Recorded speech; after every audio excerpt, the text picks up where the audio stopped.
Assalamualaikum warahmatullahi wabarakatuh. Innal hamdalillah nahmaduhu wa nasta'inuhu wa nastaghfiruh wa na'udzu billahi min shururi anfusina wa sayyiati a'malina. May yahdihillahu fala mudilla lahu wa may yudlil fala hadiya lahu. Wa ashhadu an la ilaha illallah wahdahu la syarika lahu wa ashhadu anna Muhammadan 'abduhu wa rasuluh. Ya ayyuhalladzina amanu taqullaha haqqa tuqatih wa la tamutunna illa wa antum muslimun. Ya ayyuhan nasu taqu rabbakumul ladzi khalaqakum min nafsin wahidah wa khalaqa minha zawjaha wa batha minhuma rijalan katsiran wa nisaa'a wattaqullaha alladzi tasaaluna bihi wal arham innallaha kana 'alaikum raqiba. Ya ayyuhalladzina amanu taqullaha wa qulu qawlan sadida yuslih lakum a'malakum wa yaghfir lakum dhunubakum wa man yuti'illaha wa rasulahu faqad faza fawzan 'azima. Amma ba'du fa inna asdaqal hadithi kitabullah wa khairal huda huda nabiyyina Muhammadin sallallahu alaihi wasallam wa syarral umuri muhdatsatuha fa inna kulla muhdatsatin fid dini bid'ah wa kulla bid'atin dhalalah wa kulla dhalalatin finnar. Wa usalli wa usallim ala nabiyyina Muhammadin wa ala alihi wa sahbihi ajma'in. Ketika Ramadan tiba, Rasulullah sallallahu alaihi wasallam memberikan sambutan berupa motivasi yang sangat indah. Beliau menyampaikan, qad ja'akum syahrun mubarak. Telah datang kepada kalian bulan yang diberkahi. Itulah bulan Ramadan. Disebut oleh Nabi SAW sebagai bulan yang diberkahi karena manusia ketika melakukan ketaatan di bulan itu dimudahkan oleh Allah. Lalu beliau mengatakan, suffidat fihi syayatin wa ghulliqat abwabun nar wa futihat abwabul jannah.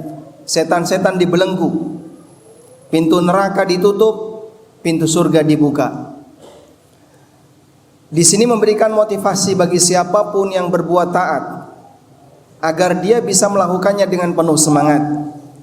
Karena yang menggoda manusia selama ini, yaitu setan, dibelenggu oleh Allah sehingga dia tidak punya kebebasan untuk mempengaruhi hamba dalam melakukan maksiat kepada Allah. Pintu neraka ditutup, memberikan kesempatan bagi siapapun yang datang dengan membawa dosa agar dia segera bertaubat sehingga dosanya tidak akan mengantarkan ke neraka. Pintu surga dibuka, memberikan kesempatan bagi siapapun yang berbuat taat agar dia semangat dalam melakukannya karena ada peluang besar ketaatannya akan mengantarkan menuju surga. Namun yang sangat disayangkan, ada sebagian di antara hamba Allah yang mereka melaksanakan ibadah puasa namun puasanya gagal mendapatkan pahala karena dia banyak berbuat maksiat. Nabi SAW mengingatkan ini dalam banyak hadisnya. Di antaranya beliau bersabda, rubba sha'imin hadduhu min siyamihil ju' wal atas. Betapa banyak ada orang yang berpuasa namun yang dia dapatkan hanyalah lapar dan haus. Artinya dia tidak mendapatkan pahala. Dalam hadis yang lain Nabi SAW bersabda, man lam yada' qaulaz zur wal amala bihi fala hajata lillah min ayyada'a ta'amahu wa syarabah. Siapa yang tidak bisa meninggalkan ucapan dusta dan amalan dusta, perbuatan maksiat, maka Allah enggak butuh puasanya. Dalam hadis yang lain Nabi SAW mengaminkan doa Jibril. Jibril berdoa, di antara doanya, raghma anfu man dakhala alaihi Ramadan thumma salakha minhu wa lam yughfar lahu. Celakalah orang yang ketemu bulan Ramadan sampai Ramadan selesai tapi dosanya belum diampuni. Bisa jadi ada seorang hamba yang dia datang ketika memasuki Ramadan dengan membawa dosa, dan saat bulan Ramadan dosanya makin bertambah karena dia berbuat maksiat sepanjang bulan Ramadan. Dari semua dalil ini kita bisa mendapatkan pelajaran bahwa ketika seorang muslim dia berbuat maksiat, berbuat dosa saat dia sedang berpuasa, ibadah ritual puasanya tidak dinilai oleh Allah Subhanahu wa taala, namun dosanya tidak hilang. Karena itulah jamaah yang dimuliakan Allah, pada saat kita menjalankan ibadah ritual, di antara perjuangan yang harus kita lakukan adalah bagaimana kita bisa meninggalkan aneka maksiat dan perbuatan dosa sepanjang kita berpuasa. jumlah puasa kita dengan jumlah puasa para ulama harinya sama-sama 1 bulan, tidak bisa lebih dari itu. Namun yang membedakan antara kualitas puasa kita dengan kualitas puasa orang saleh dan para ulama adalah kekuatan dalam bersabar untuk meninggalkan aneka maksiat. Kalau hanya meninggalkan makan dan minum, maka puasa orang dewasa sama sebagaimana puasa anak kecil. Kalau hanya meninggalkan aneka pembatal, semua orang bisa melakukannya. Tapi yang lebih berat adalah ketika seorang hamba dia berusaha untuk meninggalkan maksiat kepada Allah. Perjuangan inilah yang membedakan antara puasa orang yang berhasil dan puasa orang yang gagal. Kita menghendaki bagaimana bulan Ramadan bisa menjadi bulan keberhasilan bagi kita, bulan yang bisa mengubah aktivitas hidup kita, sehingga yang dulunya mungkin kita masih jauh dari agama, semoga dengan Ramadan ini kita bisa lebih dekat lagi dengan agama. Aneka ketaatan dianjurkan untuk dilakukan sepanjang bulan Ramadan, terutama membaca Al-Quran. Dan Allah menyebut bulan ini sebagai bulan Al-Quran. Syahrul Ramadan alladzi unzila fihi Al-Quran. Bulan Ramadan, disitulah bulan Allah menurunkan Al-Quran. Al-Quran diturunkan di malam yang diberkahi, itulah Lailatul Qadar. Inna anzalnahu fi lailatin mubarakah, inna kunna mundirin. Sesungguhnya kami turunkan Al-Quran di malam yang diberkahi. Maka keberkahan ketika Ramadan bertumpuk dengan adanya keberkahan bulan Ramadan, keberkahan Al-Quran, keberkahan Lailatul Qadar. Dan siapapun yang dia memperjuangkan untuk beramal, memperbanyak baca Quran sepanjang bulan Ramadan, dia akan mendapatkan banyak sekali kebaikan dari Allah Subhanahu wa taala, karena disinilah sumber keberkahan bagi hamba yang pengen rezekinya lancar, yang pengen umurnya berkah, yang pengen hidupnya berkah. Mari kita berlomba-lomba untuk ngalap berkah dengan bulan Ramadan. Yang mungkin banyak orang bingung nyari berkah. Ada yang ngalap berkah ke kuburan, ada yang ngalap berkah ke tepi pantai, ada yang ngalap berkah ke gunung. Muslim diarahkan untuk ngalap berkah dengan amal saleh, terutama di bulan yang penuh berkah. Demikian sebagai khutbah yang pertama. Aqulu qawli hadza wa astaghfirullah. Alhamdulillahi wa kafa, wassalatu wassalamu ala rasulil mustafa wa ala alihi wa sahbihi wa mawala. Wa ashhadu an la ilaha illallah wahdahu la syarika lah, wa ashhadu anna Muhammadan abduhu wa rasuluh. Ya ayyuhalladzina amanu taqullaha haqqa tuqatih wa la tamutunna illa wa antum muslimun. Kaum muslimin jamaah Jum'ah yang dimuliakan Allah, para ulama masa silam ketika di bulan Ramadan mereka banyak berdiam di 2 tempat. Yang pertama di masjid, yang kedua di rumah.